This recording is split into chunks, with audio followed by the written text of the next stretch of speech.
kulang pa ang binayad mo. Yan, argument. Halimbawa, magbakal kang ano. Sa timbalong ko. Lawagin mo nga muna ang ibig sabihin kang positive wala negative. Higit mo? Yeah. Positive wala negative. Sa ano yan? Sa math. Yan ha, sa math. Pero sa English, ang ibig sabihin ang positive, kumbaga dahil kang mga tig-isip, mga good vibes lang ang tig-isip. Yun ang English. Pero pag sa math naman, iba yan. Ibang ibig sabihin ang positive sa math, iba man ang positive sa English. Higit mo? Sige. Yan. Ang ibig sabihin ng positive sa math, naroon kayo na eh. Halimbawa, ako ang tindahan, hindi nila akong tira. Nagbakal kang kabangan tira. Kasi, o 60. Ang dara mo, isang gatos. Ibig sabihin, may sobra ka pang 40. Kasi, ibig sabihin, itong positive na ito, tama na ito kang tamo, may ulit ka pa. Ibig mo, hindi naman sa negative.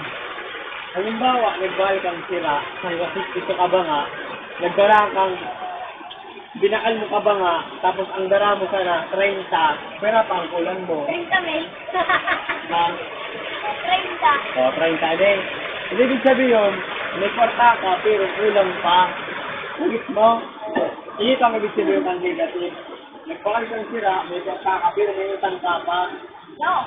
Sa positive naman, may dala kang kwarta, nakabakal kang sira, sobra pa. O, sige. O, diba, naging sa computation. Nagit mo na. Nagit mo na. Sige. 10 plus negative 5. Kailangan sir. Positive.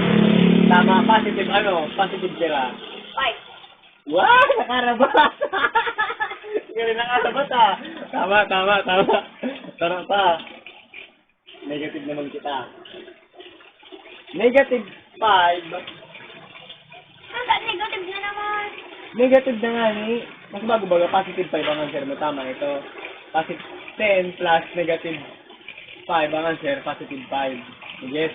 Paano mo ito nakuha? Aber. Palan.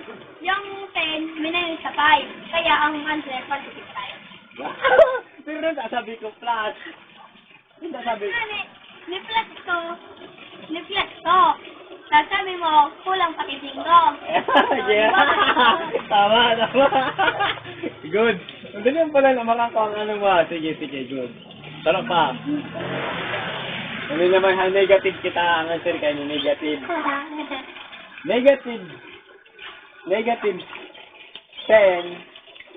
10 plus 7. Ano? Negative 10 plus 7. Negative mo gari ang answer ka? Oo. Negative 3. Wow! Nakarabat. O, sige. Nagits mo na.